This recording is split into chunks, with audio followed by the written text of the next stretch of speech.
Hello and good afternoon or morning or evening, wherever it is that you're dialing from today. Thank you so much for joining our session and happy Pride. Let me start with an introduction. So my name is Mandeep Mahal and I'm one of the recruitment and admissions managers for the Oxford MBA. And I'm delighted to be joined by some of our current students who are in the Pride at SBS Club, who will be able to speak about the LGBTQ plus initiatives at Oxford. And we also have some incoming students who will be joining us this September. And I will ask them to introduce themselves in a few moments. You'll get to hear from them and their experiences here at Oxford. We will have some time for some questions as well, so please do pop them in the Q&A, not the chat, and we'll try and get to those. I also want to make everyone aware that the session is being recorded, and we will be following up with everyone who has registered with the recording. But before we do get into the panel discussion, I do want to spend a few moments speaking about the Rhomba Fellowship.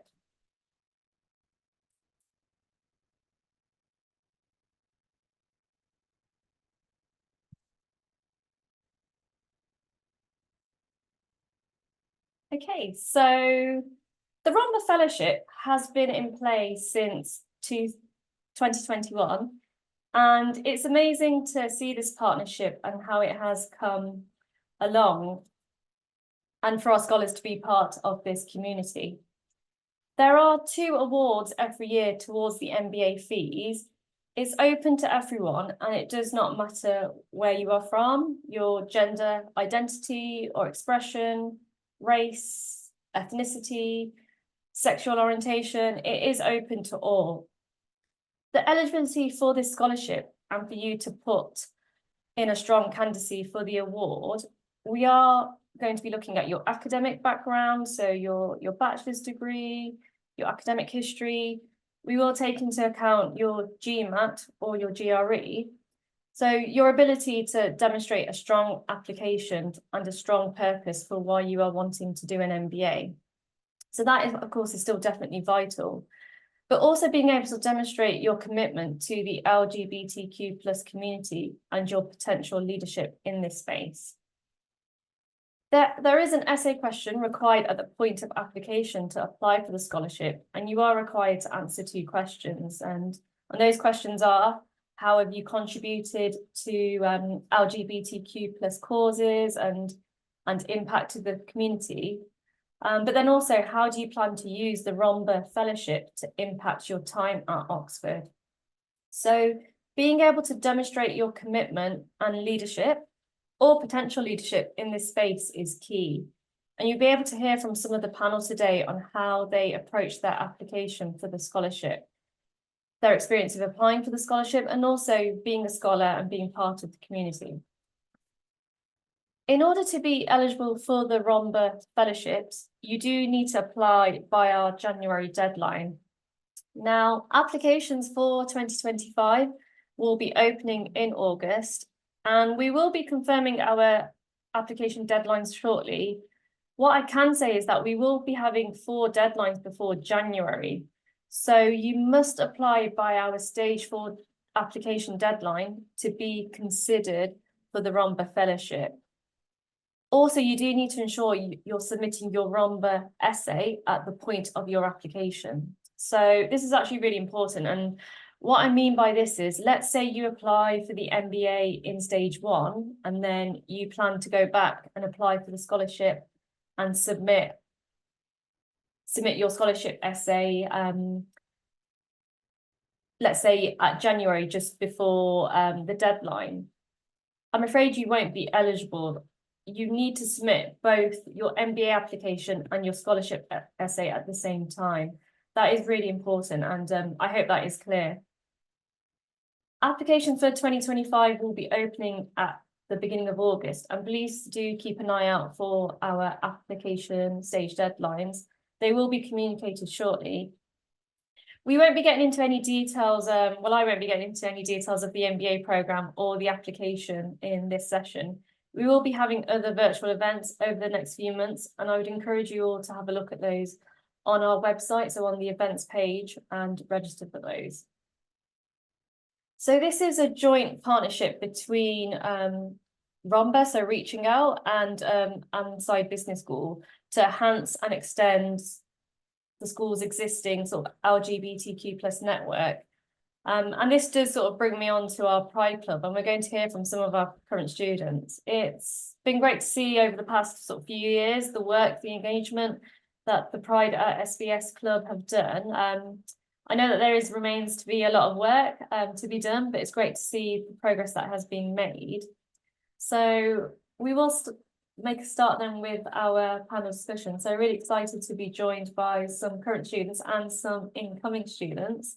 So if I can ask our panel to turn on their cameras and to introduce themselves. So please say, in fact, I can see that my camera is actually switched off. Apologies, let me switch that back on. So if I can ask our panel to introduce themselves. So if you can say your name, where it is that you're from, and what it is that you were doing pre-MBA, but then also what does Pride mean to you? So so Ryan and Aditi, I know that you're both together, so Ryan and Aditi are our current students. If we could start with both of you, please. Go ahead. Hi, I'm Aditi. I used to be a lawyer before I came here. Brian and I are the coaches for the Pride Club. And I guess Pride for me is just a celebration of what it means to be queer. It's quite exhausting to be queer more often than not. So like, it's good we get a month off to like enjoy it as well. Good answer. I'm Ryan. I'm originally from Canada. Before this, I was working for the Canadian Ministry of Health. I think your only question was, what does Pride mean? To me, it is, about connecting, having like a very clear time to connect with the queer community wherever I am at that time. And I think it's a great way to also really be able to be visible within your community as an out queer person. Yeah. Thanks. Great. Thank you. Good answers both. Jose, we'll come over to you next. Thanks, Mandeep. So, hello everyone. My name is Jose. I'm from Singapore, and before, it's not an MBA, but right before this, I used to be a journalist for Singapore's national newspapers, and now I am in Switzerland, where I work at the headquarters for an international nature conservation organization. Now, for me, what pride means to me, it means like it's a reminder to me actually that I came a very, very long way from what I used to be, from when I used to be afraid and always hiding my sexuality. So it's really liberating to have this whole month and to know that it's a celebration of who I am.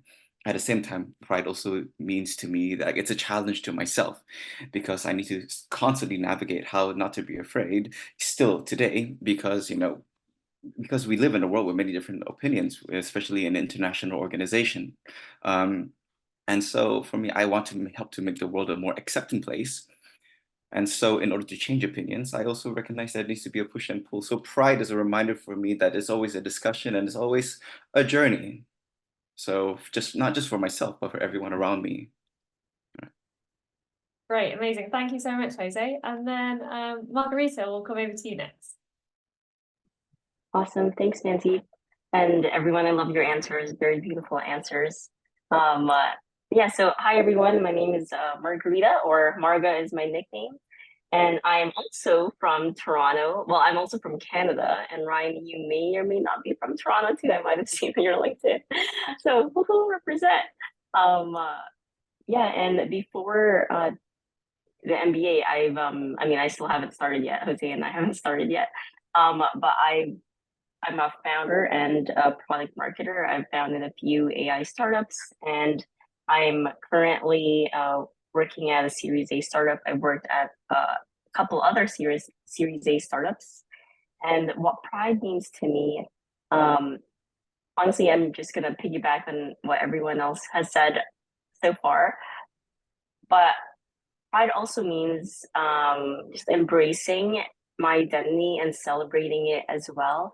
And really celebrating everyone around me. It's a whole month to celebrate who we are, just because, I've, at least growing up, I was closeted for my whole life up until I came out. And it's just so liberating and freeing, and it's just so lovely to finally celebrate like who I am, and it's okay to love whom I love because love is love. And yeah, that's what Pride means to me. And as Jose said, it's really a journey because you know, I feel like I'm constantly coming out to some folks, whether it's at work or my personal life. So it's a nice month to just like celebrate who we are, and yeah, celebrate love. Great, thank you so much. I love all your answers. I really appreciate your honesty, and it's very inspiring to hear. So thank you. So okay, we'll get into some questions. And we will also have time for questions from you who are dialing in. So please do feel free to submit your questions in the Q&A function, and we can get to those. But to begin with, so I'm going to start off with sort of Ryan and Aditi, who are sort of on the programme, so and our co-chairs of the Pride Club at the school. So can you both share more about the Pride Club and what activities or initiatives that the Pride Club has worked on this year? I'm not sure who wants to go first. Sure. Let's go chronologically. So you Okay. did the first, right? Sure. So we started off the year going to Year Out, which is a conference put on by LBS in London, which brings together basically all of the European business schools and their Pride clubs. So that was a great way for us to not only connect with the people at Oxford, but a bunch of other MBA students from across the continent. So that was a great way for us to kind of start off the year. I think that was at the end of October. Yeah. So that was kind of how we started off the year. And then since then, we have done some more events. Just recently, we at the beginning, right, actually June 1st, did an exchange with the Cambridge Pride Club at Judge. Where we went over to Cambridge, spent a day there visiting with them, getting a chance to connect better. I mean, we had met them at Year Out, but this was a chance to kind of get to see what the other place is like. Oxford's nicer. But yeah, it was a great way to connect with them. We also this month held an event with Matthew Cook, who's a professor at Oxford of queer history. He's the first endowed professor of queer history in the UK, where he came in, gave us a kind of high-level overview of what queer history has looked like in the UK, which was super interesting because I don't think anyone from our club is from the UK, so it was nice to kind of get a better sense of where we are now. Do you want to go over? Yes. Yeah. We also attended Oxford Pride, which was quite significant. It was a phenomenal event. And just recently we hosted a social, which is, so the business school does regular socials where it's a chance for students and staff to interact. This time we did a Pride theme social. So it was around history and celebration and gratitude. Those were the large themes. And yeah, speeches were given. It was quite emotional. Person in the corner cried. It was great. Amazing, thank you. And yes, that is a correct answer, Ryan. Oxford is nicer. It's great to hear about how, in terms of, I suppose, when for candidates who are thinking about an MBA, thinking about, of course, being able to expand your network. So it's great to hear in terms of the Pride Club that you've been able to actually sort of leverage, well, been able to sort of connect with other students in Europe. So my understanding is that it's LBS who do always have the Year Out conference each year. So for anyone sort of dining in and considering the programme, that's something that you'll be able to sort of participate in. And I'm sure Jose and Marga would are sort of potentially looking forward to that as well. So that's great to hear. And also, so Aditi, I know that you did attend Pride in Oxford. So I know it was earlier in the month. I think it was the first weekend. No, it was the second weekend. It was June 6th. 8th. Yeah. 8th, second weekend. So I mean, you did touch on that, but is there anything more that you can sort of add in terms of how was sort of Pride celebrated in Oxford, and like what was the day like? So it's really funny. Oxford's fascinating because it also has one of the oldest queer establishments in the country. And it feels a little strange to enter a space that has historically been queer because our histories are very often reduced. So we don't have a lot of history. So there was something quite fascinating that in the middle of all this time, you go into this and it's an adorable, so it started from there and it's this entire area that was just cordoned off. And I was having a bit of an anxious day that day. So I was walking through like the streets of Oxford and I was just feeling a little anxious. And the second you step into a queer space, you can feel that anxiety just lift off of you because you realize like, okay, you know what? At least this is your space and all of that.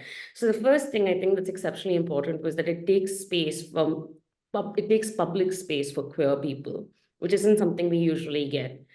Then there were a series of drag events and performances because we love our singing and dancing. Like you'd think at this point we've grown up as a community, we really haven't. It's still Cher, it's still like all these old 70s songs and newer songs, but it was just and the food was great and more than anything, there was a certain sense of just happiness you feel when you realize that you can enter a space and feel completely safe. I don't think we quite appreciate how you're constantly on edge in heteronormative spaces. I think at this point we're kind of also desensitized to it.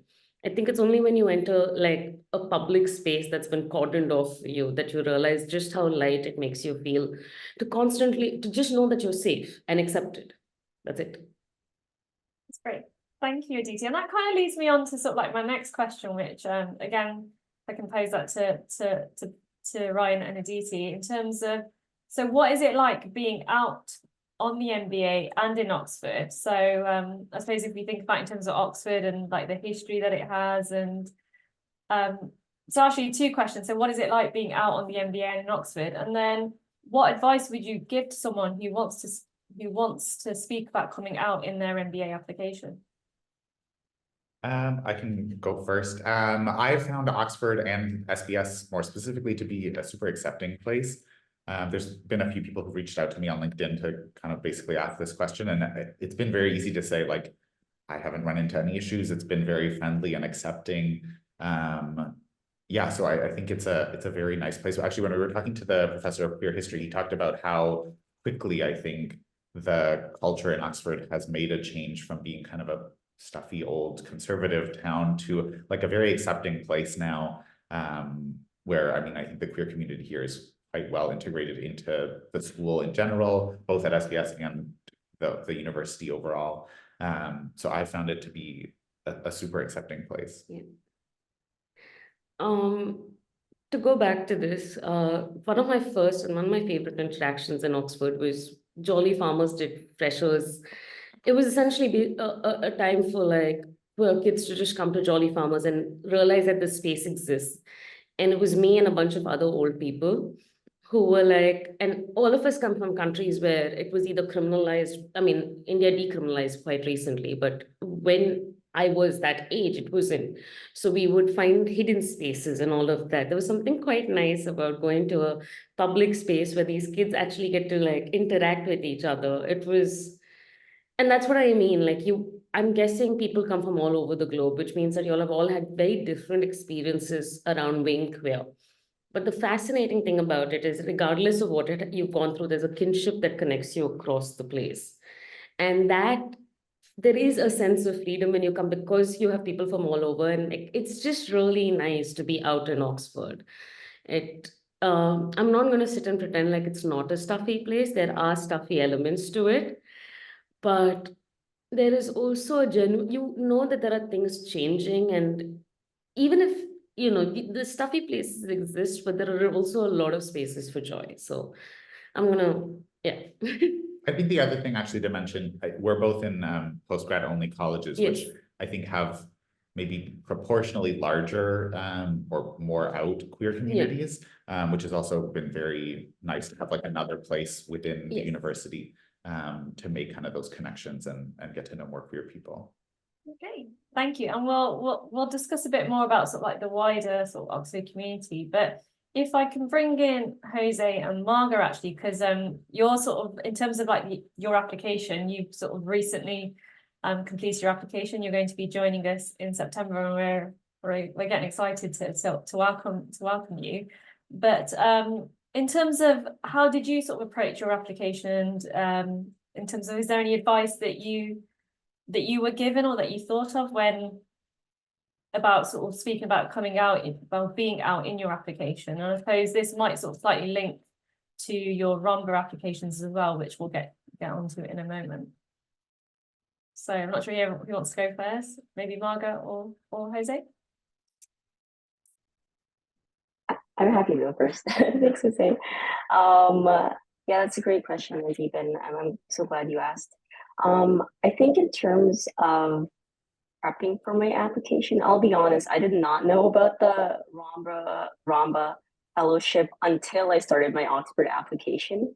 Because yeah, it's baked within the Oxford MBA application on the portal. So once I saw it, I just started brainstorming. But I think throughout the whole MBA process, I did talk about coming out in some of my essays just because I had like two different like stories. One was more about like my coming out, which felt true to me, so I stuck with that one in the end. But one was about more so like, I don't know, like my family background and medicine, whatever. And hey, long story short, I felt like it was true to me. So I think in the end, I personally really enjoyed writing my ROMBA application just because it felt like a journal entry.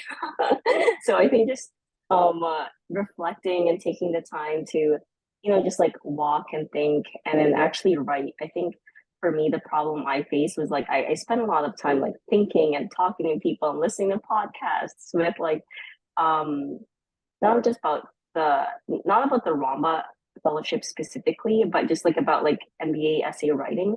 But I think putting the pen to paper and actually getting a draft out and then revising that was the most important process. And then from it comes out gems. Like just things you just really wanted to say, speak from the heart. But yeah, but a portion of the application says it asks about of the ROMBA fellowship, it asks about like your involvement with Pride before. I butchered that question, Mandy, feel free to correct me, the actual question.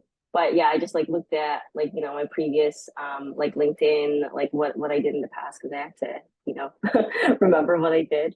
And yeah, that's my advice. Happy to answer any questions.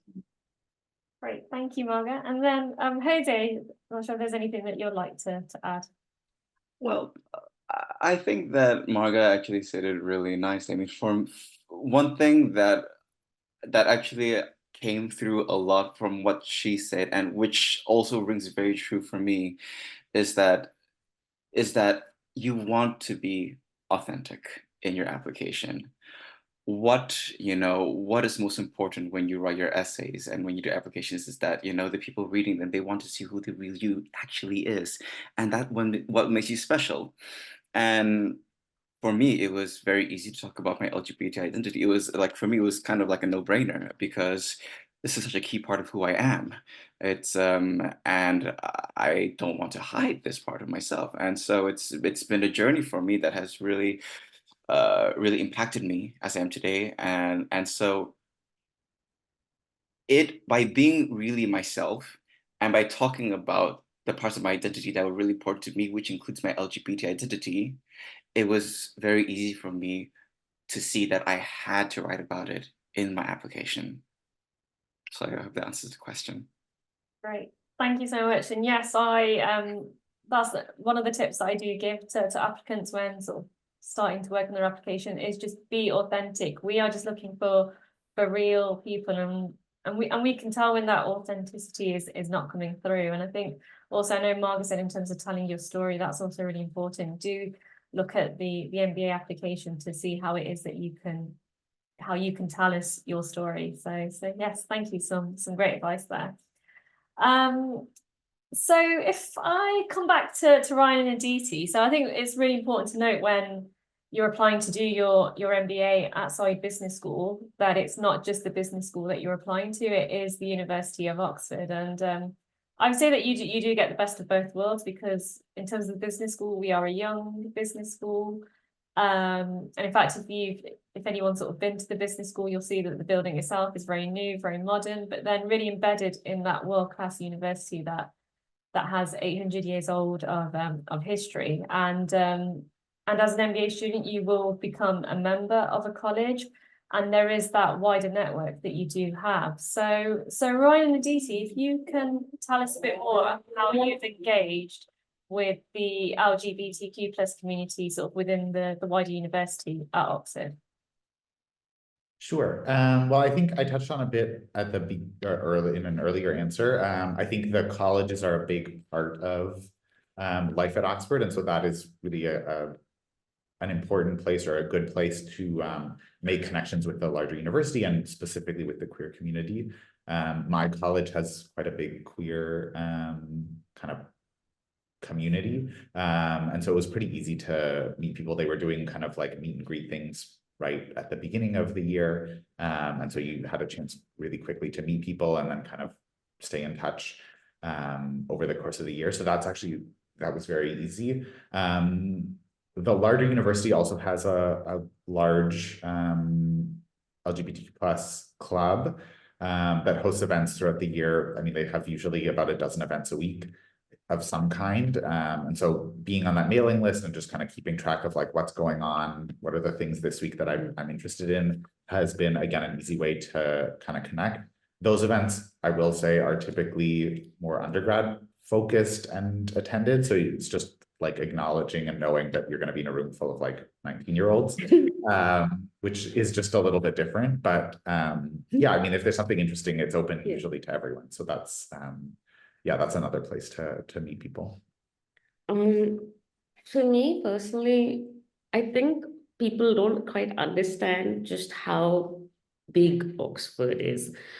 And how many like groups or like tiny communities get formed here. So you can have like, yes, I get that there's the college experience, but apart from that, there's also a post-grad queer group. There's also like he said, like Ryan spoke about, there's the Greater Oxford Student Union and the queer part of it. There and there are people who like sci-fi and are queer, and then there's a separate thing. So I think that's what I've genuinely liked about Oxford, because you get the opportunity to meet like people, very like-minded people, not just, and you don't get along with them just because of the fact that you might be queer. You'll also get along because of other very personal elements that bind you together. So I think being queer in Oxford is genuinely quite a privilege, because it's this opportunity for you to explore parts of you that you may not get in the real, because when you go out of it, it's quite one-dimensional. You have work and you have your friends and you have your communities, but they're very small. Whereas when you come here, you have the chance to explore all the weird things about you that make you you, and queerness. So it's quite a privilege, and I'm quite happy if y'all are still considering. I'm not saying you absolutely, coming out is a deeply personal choice, but should you be exploring the idea of coming out, I would strongly urge that people just go out and see what it's like to be queer, because there is a fascinating aspect to being queer in Oxford that you only get to celebrate because you feel this within you. Thank you. And also, if which colleges are you members of? So Ryan, I'm at St. Cross.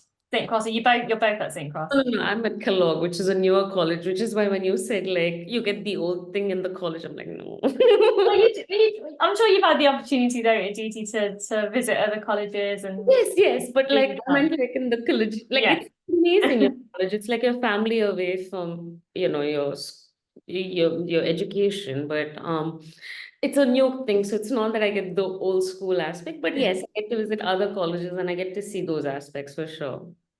Great, thank you. And then actually just staying with you, Aditi. So I know that you've been working quite closely with so at the school we do have a DEI officer, and you've been working on them on implementing more inclusive policy. So it'd be great if you can share sort of more details about that, how you've sort of approached that, how you've worked with them, and speak about what those policies have been. To begin with, like the club worked on the whole thing together, please. Sorry. And just largely, essentially, I can see that there are efforts to make gender identity and make spaces for queer identity. For example, there have been gender neutral bathrooms, and you can see that there is a genuine attempt to escape the binary. But unfortunately, I think conventions and institutions are quite integrated into systems and integrated into us. So you can't expect, I'd be very surprised if you'd find a space or an institution or a system that's completely completely queer friendly. There's still a lot of work to be done. Even if everyone's doing the work to make it better, there's still work to be done. So one of the things that we looked into was policies that could improve, essentially like language or inclusive policies around language and healthcare and stuff like that. Because I think you need to have that kind of, you can't expect people to all of a sudden change the language that they've been raised with. I think there's a certain level of education that needs to go into it if you want. And even after education, I'm not saying everyone's going to do it, but I think as an institution, trying to educate or bringing sensitivities, training, or at least talking about those things might help. So that's kind of what we've been working on. Okay, that's great to hear. Thank you. And yes, I know that there is still sort of some more work to be done, but it's great that you've been able to sort of start working on some of those initiatives. Okay, so in terms of, so I did speak about the Rhomba Fellowship. So and sort of Ryan is one of our Rhomba current scholars, and then we've got Jose and Margot who will be joining us, who are incoming. So and Ryan, I suppose you may have actually already answered this question, but if there is anything else that you want to add about, first of all, if I can ask, how did you sort of approach your scholarship application? So I know we kind of spoke about your MBA application, but this may have sort of tied in together, but if there is anything else that you'd like to add as you tackled the scholarship application.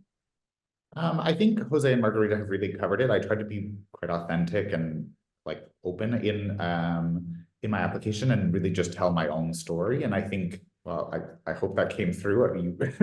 I'm not the one who makes the decision, so it's hard to tell kind of what exactly, but yeah. You're a scholar, so it worked, it did come through. Yeah, so I think it's sort of just being, yeah, I think very authentic in the application is likely to be what the committee is looking for. Yeah, I don't think I have a ton of other advice on the application, but I think once you have the fellowship, I think it's a really great way to have some recognition, not only within the school, but more broadly. I mean, it was very easy at Year Out to quickly go up to people who also had the fellowship at other schools, and you immediately have something kind of that connects you. And so that was an easy way for us to meet the people from Cambridge, but also at LBS and some of the other European schools. And I mean, we are also a part of the sort of larger Rhomba network that is, big in North America. So we're in a Slack group with all of the Rhomba fellows for this year across the world, which is a great way to, connect with people from other business schools. We see the events that they're doing. They invite us, virtually to attend the events that each individual club is putting on. So that has been also very helpful. And just a nice way to kind of expand your network. I think Margarita, you went to one of the Rhomba events. I didn't manage to make the timing work to attend in October, but they've invited me to the next one in LA this upcoming October, when I'll see what my work schedule looks like. But I mean, that's another great way to connect in person. Yeah, great, thank you. And actually, I'm not sure if I did touch on this actually, but when I was speaking about the Rhomba Fellowship, but there are, I know with Rhomba, so there is a network that you're able to sort of utilize. So I know Ryan's been able to sort of really sort of reach out into that network. And then with Rhomba as well, so they have I know they have particular sort of summer treks that are sort of taking place at the moment. I know Margot has been to one. Also, as a Rhomba fellow, you do get invited to a retreat that is later in the year, and then they also do have the big sort of Rhomba conference. So actually, Margot, if we come to you next, so I know that you recently attended one of the Rhomba treks, so I believe it was the one in New York, and I think it was around finance, so I may have that wrong. You can correct me if so, but can you share with us more about that trek that you did attend? Yeah, for sure. I'd be more than happy to, maybe. Yeah, so it was a Ramba summer trek in New York City. Although this year they had, I mean, they usually have like multiple treks. There was one, the one in New York was about finance. They have one in Chicago. I think it might be happening right now or just happened, something like that. Don't quote me. But I think the Chicago one is more so on consulting or healthcare, or that might be the Boston one. So something like that. I think Chicago is consulting and then Boston is like consulting healthcare. The Seattle one is about tech. But yeah, the one I went to was about finance in New York because I've always wanted to explore finance a little more. Um, I worked at a fintech company before that's really about well, it's about equity crowdfunding, which is kind of like in the venture capital investor startup space. So I don't know, I've just always been interested in finance. So that was really nice. It was 2 days, and you can apply for some funding from Ramba as well. So I got a stipend, which was helpful. And it was a 2 day trip, and we visited a lot of like financial institutions and banks. On the first day, we visited Bank of America. I wrote this down. JP Morgan, as well as Pfizer. So Pfizer is not a bank. At Pfizer, we talked about like marketing programs, strategy, consulting programs as well. So that was day one. Day two, we visited American Express, Morgan Stanley, and Guggenheim Securities. I hope I didn't mispronounce that. So a lot of investment banking talk, which was eye-opening because I considered IB investment banking before, but then after going there, I was like, it's very still intriguing to me, but I'm like, I don't think this is for me. So, but it was still nice to explore because I wasn't the only one who was like still considering finance who went there, because some folks knew they want to switch from being a kindergarten teacher to go into investment banking, and that particular person I met was like very keen on it, but I met other folks who were like me, like still exploring finance. So that was really refreshing, and it was really my biggest takeaway was the power of stories, really, because it was really inspiring to hear these professionals and leaders, you know, the firms that they work out, talk about their experience being queer and being out and the hardships as well. So there was a lot of real deep talks, which was really refreshing. I didn't expect that. I thought it was like all super corporate, but it was very nice to hear the personal anecdotes of being out and like the firm backing you, and yeah, and their peers and colleagues and mentors backing them as well. So highly recommend if you can go. That's great. Thank you, Margaret. And also great to hear that you also was able to apply for some funding. So I know that's something that Ramba does have. So potentially if you are successful in securing the fellowship and you want to attend some of those tracks, they do provide some funding that you can apply for. So yeah, thank you, Margaret. And great to hear that you were able to attend that trek. It sounds very insightful, and also in terms of thinking about your post MBA career going forward as well. You mentioned that maybe at one point potentially considering sort of investment banking, but then sort of realised that maybe that's not for you, and that's fine. And there's other sort of avenues, other routes that you can look at. So thank you. And then I also understand. So I know there is the retreat. It's the retreat that you have in July. So actually, Jose, if we can come to you first, actually, and then we'll come back to you, Margaret. But in terms of, can you provide us with more details on the Ramba retreat in July and what it is that you're looking forward to? So, no, thanks for that, Mandeep. And basically, the Ramba retreat, it's a chance for all the incoming Ramba fellows from all over the world to come and meet each other, to understand what it means to be a Ramba fellow, and to basically learn how we can be part of this network and contribute to it.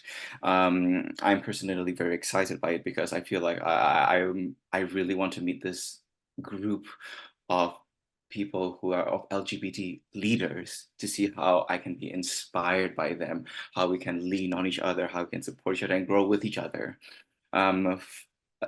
just similarly to Marga, because it's happening in Philadelphia, and I know I'm based here in Europe, I applied for funding to go there, and I managed to actually also I was successful in that. It's not full funding, but it definitely helps. And actually, Marga and we just got the program for the fellowship retreat yesterday, so it's still very fresh, and it looks very exciting because there are all these like events where they're talking about things like, yeah, it's I'm just having it in front of me right now. It's talking about things like we're gonna go to Deloitte. We're going to have like workshops. We're gonna be having this thing called, I have no idea, called reciprocity rings. I need to ask them what that is. But basically, it's all about getting to know each other. So that's something that it's very exciting. It does. It sounds really exciting. So, yes, I'm looking forward to hearing about the retreat. And actually, Mark, I'm not sure if there's anything that you'd like to sort of add in terms of like what it is that you're looking forward to getting out of the retreat in July. Yeah, for sure. I'm personally looking forward to just bonding and connecting with our fellow Ramba fellows. Because I think at the Trek, not everyone was a Ramba fellow, which is, I mean, of course, totally fine. But I thought everyone would be a fellow, but there were some folks who were not. So at the retreat, I think there's also a lot more time to connect, because at the Trek, we were like hopping from one office to another, so there was a lot of walking. Got tired quite fast. So here, I mean, we also have a walking tour in our schedule. I'm looking at it, but I won't wear like heels this time. But yeah, I look forward to it. Yeah, as Jose said, there's like an orientation, there's like networking, there's like free time in the schedule as well. So as you can see, it's more relaxed, or at least that's what I will imagine. Let's see how it will go. We'll report back. But yeah, I'm looking forward to it. Great, thank And, you. And and yes, if so I I may know as well. with the Yeah, sorry. if I may just one very quick thing. I think like both Marga and I are both really looking forward to actually meeting each other in person. Yes, we've been talking on WhatsApp, so it'll be nice. Yeah, well, good. And yeah, so I just wanted to mention in terms of, so I know with the Rhomba retreat in July, so that is exclusively for the fellows, but actually, Margie, you mentioned about the treks, and actually I think that's really important to note with that you can still, so if you're not sort of part of this, if you're unsuccessful in the Rhomba fellowship, there are still ways that you can look to get connected with Rhomba. So I know that there is a great community in terms of sort of allies, and so with some of those treks, so it's still a great opportunity to be able to connect with that community, and also to be able to widen your network and tap into some of those networks as well. So thank you. And so yes, so I know Jose and Margaret, so you're getting excited to be able to sort of meet each other, and then also you'll be joining us in September. So I suppose there's a lot of things to think about. And actually, I suppose just hearing a bit from Ryan and Aditi, and I know Jose that you've already sort of connected with, I think with both. I know certainly with Ryan, I remember sort of having a conversation with Ryan about that you both had connected. So how is it that, have you thought about how that you're planning to get involved with the LGBTQ plus community at Oxford? So, okay, for me, well, Pride at SBS for sure. That is not a question. I plan to be very deeply involved in that. And I mean, hearing what Aditi just said as well, I would personally like to help build on the DEI efforts and to slowly shift the needle. I mean, institutions take a lot of time to change. So if there's a way that I can help with that, I'd be very, very happy to do so. For me as well, I'm a nature conservationist by background, and I mean, I've always been into this since I was a kid. And this part of my identity is also very important for me. And I like to combine these two aspects of my life together and to explore specifically what it is that, is there something specific that queerness brings to environmental sustainability? And so for me, this is, if there is a place in the world where I can explore this intellectually and try to put theory to practice, I think Oxford is it. Great, thank you, Jose. And Margot, what about you? Have you sort of thought about, or how that you plan to get involved with the community at Oxford? Yeah, for sure. I plan to get involved with the community at Oxford by working with Jose and everyone in our Pride chat we have going on. Definitely Pride at SBS, as well as getting involved with like DEI efforts in terms of like recruiting, and so maybe we'll be working together, Randy. Like in terms of like making sure that people going to the program feel accepted and included, especially at an institution that, of course, like Oxford is old in the best possible way. So to know that they are accepted and included, Oxford is very, very, very inclusive. So getting involved in that ways. And similar to what Jose said, Jose is in sustainability. I'm in tech, so bringing my queer voice in tech and in the startup and investor world. I'm not too ingrained in the investor world just yet, but I wrote about this in my application. But there's such a small percentage of venture capital going to LGBTQ plus founders, as well as people of color and Black founders as well. And women founders as well. So getting involved there and sharing my queer voice and seeing how queerness can be more represented in those communities. Great, thank you.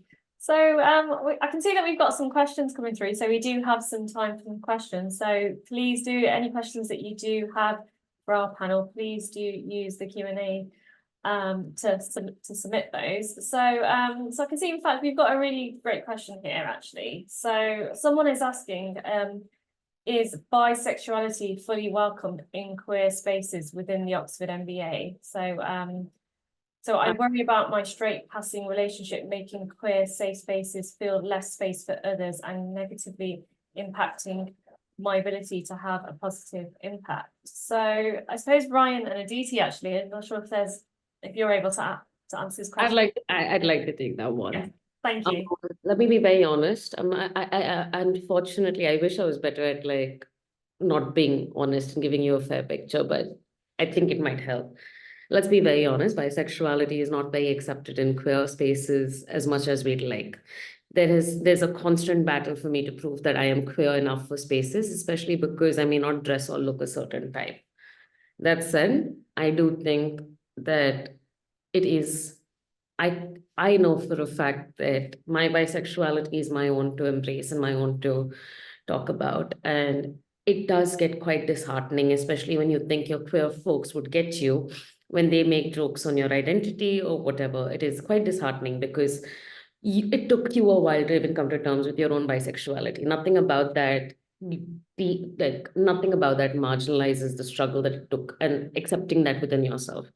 So the first piece of advice I would give you is know your bisexuality is your own to embrace, and as much as, and you are going to listen, I mean, you may have instances where you just be a little annoyed and disappointed with people or whatever, but overall, let me be very clear, it is accepted. It is, in fact, what was really funny is, especially because of the question that you asked, I had a very similar question asked to me when we first began.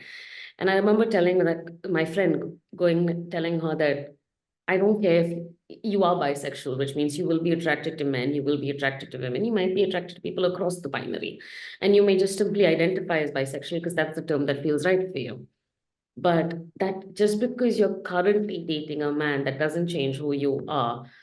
And after that, I think she was far more comfortable. I think there's also a conversation that you may have to have with people on bisexuality, but I can assure you your straight, quote unquote, straight relationship does not have any bearing on who you are or the spaces you'll occupy. And I hope that doesn't happen. I genuinely hope for your sake that doesn't happen. Great, thank you, Aditi. Appreciate you answering that question, honestly. So thank you, and I hope that answers helped.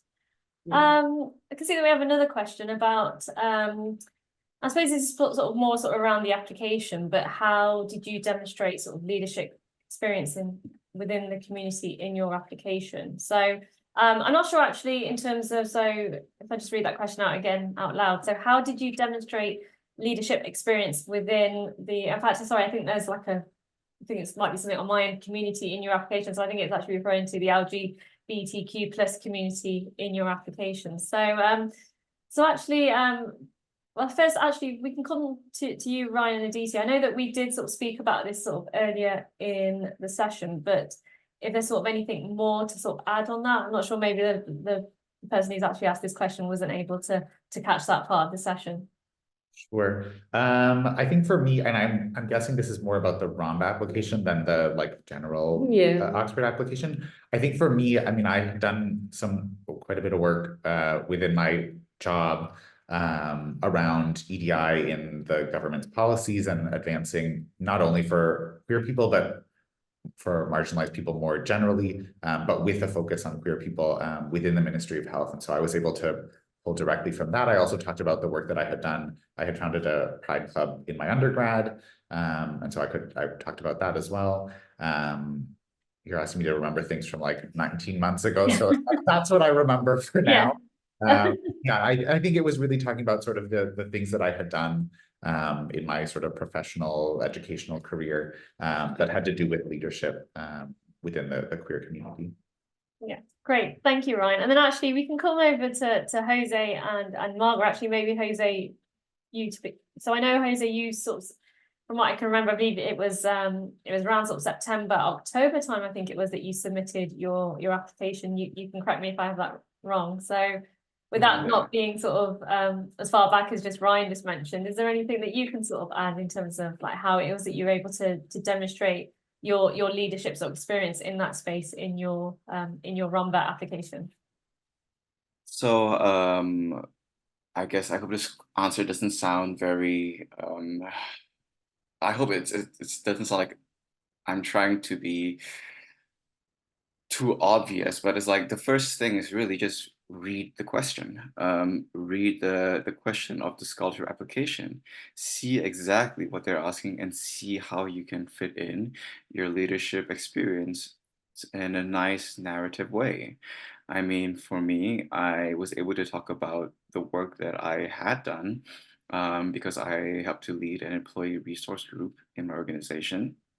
And the things that I had done also in Singapore when I was a journalist to try and further the LGBT cause. So, and it's just how do I tie those experiences into a story that answers what the ROMBA application is asking me. I hope that helps.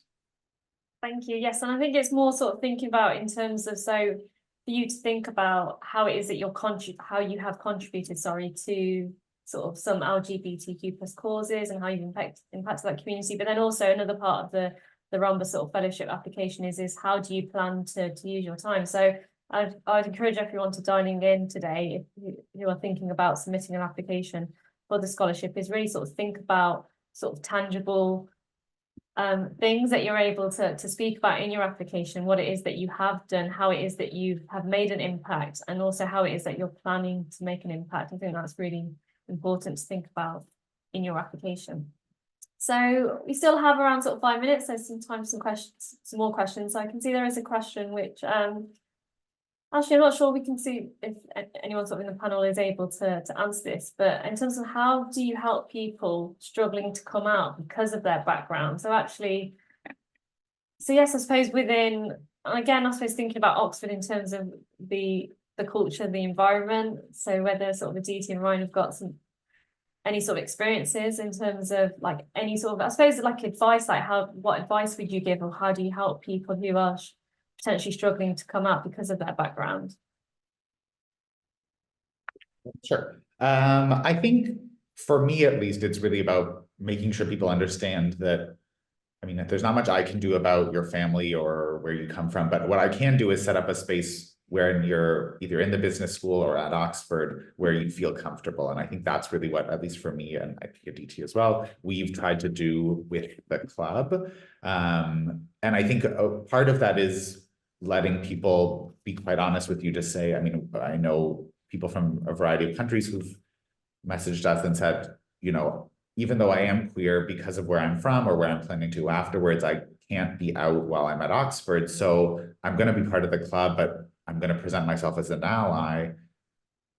you're more than welcome to join any of our events and to participate fully. And, you know, people have to make the right decision for themselves about how out they are. And I think the Pride Club at SBS and all of the Pride events at Oxford have been, you know, fully accepting that, you know, anyone's really welcome to join. You don't have to, you know, check a box to say that you're, you know, officially queer and out to join us. We're really here to set up a friendly, inviting community that's open to anyone. And to then let people kind of explore how comfortable do they want to be while they're here, and then, you know, how does that bleed out into the rest of their life after the MBA. I just like to add, like I come from India and I was a lawyer, so it's just like double whammy conservative right there, right? Like I was telling Ryan that there were times when I couldn't come out, I couldn't be with my partner. My partner could be like 500 meters from my law firm, my partner and I couldn't be together. It was like that, right? Because and I completely understand the struggle to come out. I completely understand that. And even if there was no struggle, it is fundamentally a decision you get to make on how you get to live your life. That said, what I would recommend is also coming out isn't like a binary thing, right? You don't come out and then it's out, you're queer, you have the flag behind you at all instances. It's a series of coming out. Like you have a series of coming out. Like it's like a very long closet with multiple doors, some are shielded. It's a process. But what I could tell you is that if you do go for these events, if you do just celebrate and whatever it means to be queer, it does get easier. It's simply a matter of allowing that love and celebration inside you. And you don't have to come out all the time and you don't have to be out publicly and you don't have to do that. But I do think there is a measure of contentment that comes with being around other pride and queer people and pride events. And if nothing else, I think you owe it to yourself to go for that simply because you deserve to, feel that peace and happiness and freedom. So I don't like, if you don't want to come out, don't come out. You don't want to, whatever. It's completely your decision, but engage with the community only for your own sake. That's all I would say.